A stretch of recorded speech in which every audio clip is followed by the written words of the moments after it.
Hey you guys, welcome back to the kitchen. Today I'm going to be doing a quick canning project to clear a few things out of my freezer. I was gifted some cranberries, I would say right after Thanksgiving. Of course, now it's a few days after Christmas, as you can see here.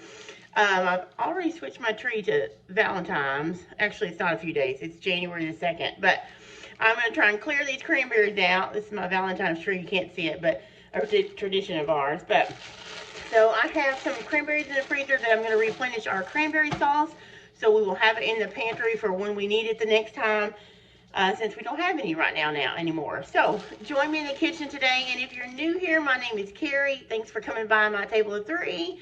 Hopefully you'll enjoy what you see here. I do lots of recipes, some canning, food preservation, and things like that. I also have a blog, mytableofthree.com, that I will link below. And you can find me on social media at mytableofthree on Facebook and on Instagram. So let's get to making cranberry sauce for the pantry and clear out some of this freezer.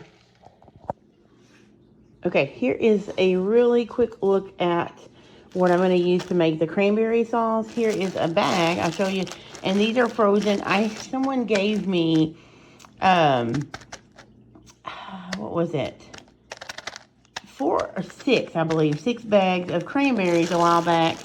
And I just threw them in my freezer. So, since the holidays are over and we used up what we had in our pantry, I'm going to use these frozen cranberries now to make some quick cranberry sauce to can and put back on our shelf, so we'll have it when we need it again. So I just measured out 8 cups of frozen strawberries with this cup here, and then this is our sugar, and I'm going to link the recipe below that I'm using. And then I am going to use a dash of lemon juice and 4 cups of water, and I will probably put a pinch of cinnamon in mine. So I don't have that out, but I will probably likely do that, but you don't have to. The recipe does not call for it.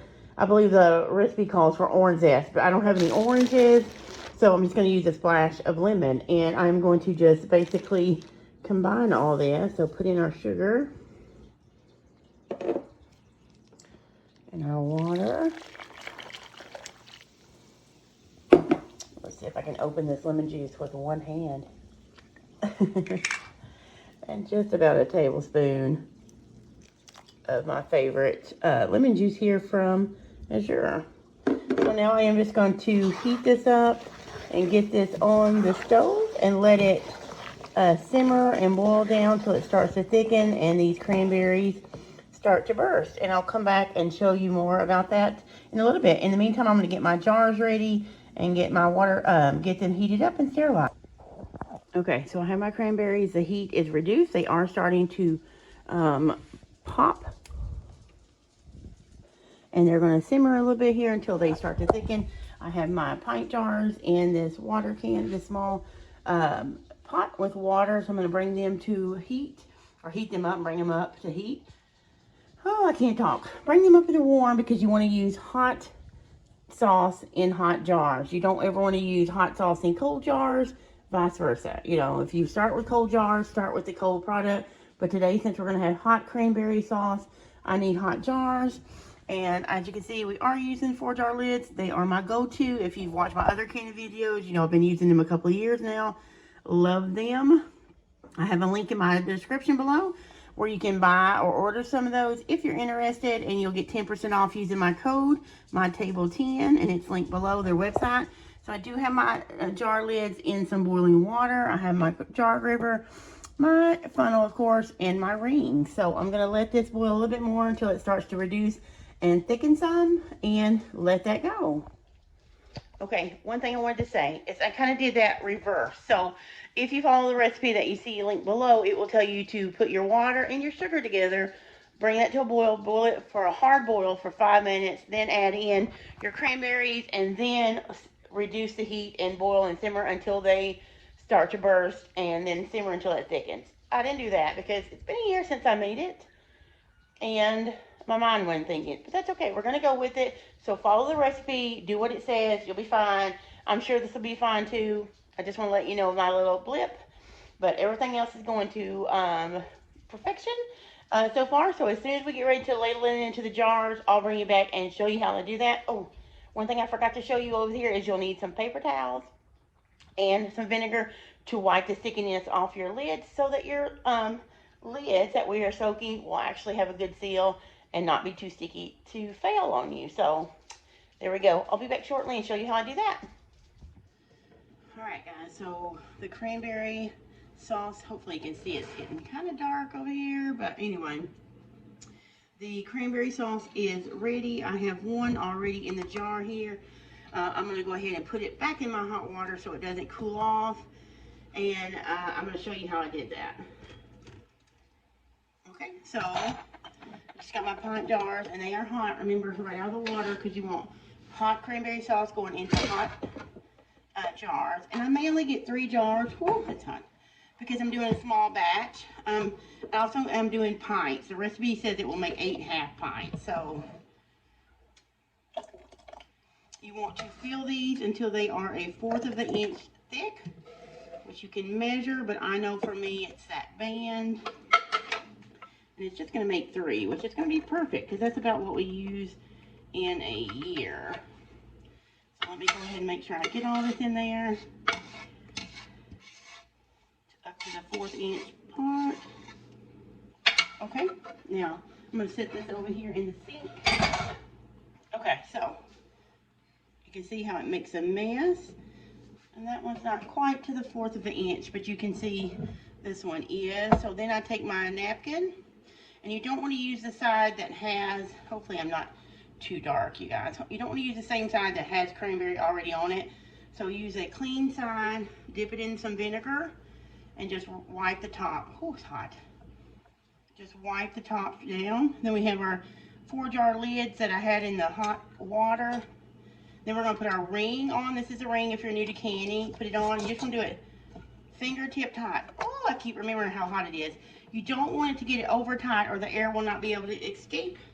And your, basically, your jar lids could buckle, and it's not a good thing. It's not a great thing. So I'm going to go ahead and also wipe this one down, change sides of my napkin, get clean vinegar, wipe it down. I also don't put vinegar in my canner. I know a lot of people do. I don't really have hard water, so there's really no need to. But if I get any of that, I just clean it off at the end when I'm cleaning my jars. But fingertip tight, not extremely hot, not extremely tight. You can see that. And then right into the canner it's going to go. All right. And so now those are going to process. I'm going to let that come to a rolling boil again. Put a lid on it, and that is going to process for, oop, my finger, sorry. That's going to go into a rolling boil with the lid on, and then I'm going to process it for 15 minutes. I'm going to turn the timer off, turn the burner on, turn the burner that's on under this pot off, and then let them set for 5 additional minutes so they can slowly come down to temperature, and then I'll take them out and show you what they look like when they come back. They'll also need to cool for at least 12 hours before you remove the rings, but we'll talk about that in a little bit. So yeah, I'm gonna let these process. It's almost to a boil. Okay, it's to a rolling boil. I'm gonna put the lid on it and start my timer, and we'll bring them out in 15, well actually about 20 minutes because they'll 5 minutes of rest time. Okay, so it has processed for 15 minutes. It's beautiful color, right?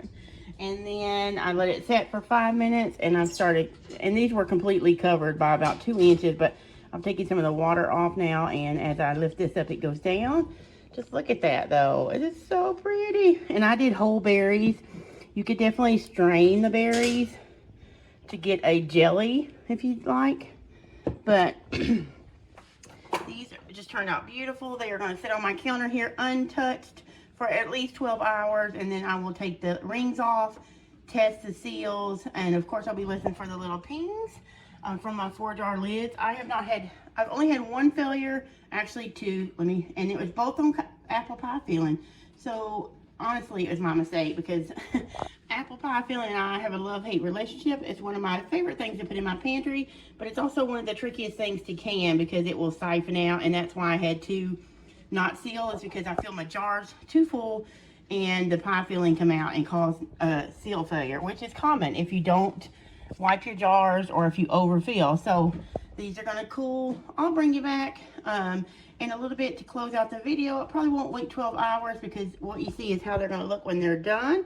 But once they're done, I will take the rings off, test the seals, wash them with soapy water, and put them on our pantry. So they are beautiful, and I'm excited to have that back on our pantry.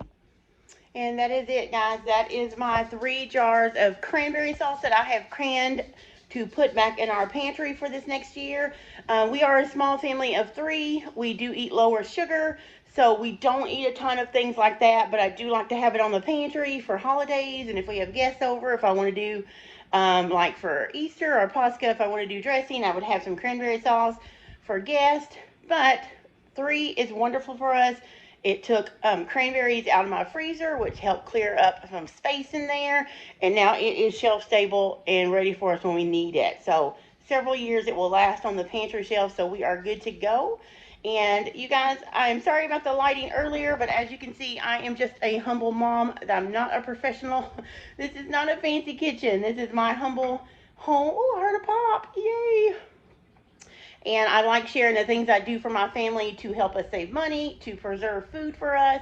And I just like to share what I'm doing. So hopefully you find it helpful. Hopefully the darkness over in the corner was not too bad. And if you like what I see or what you see here, give a thumbs up. Come back for more later in this month of January 2024. I'll have at least 2 more canning videos because Lisa over at Sutton Days is hosting January, which is just January, filled with amazing canning videos, and she has invited me to participate.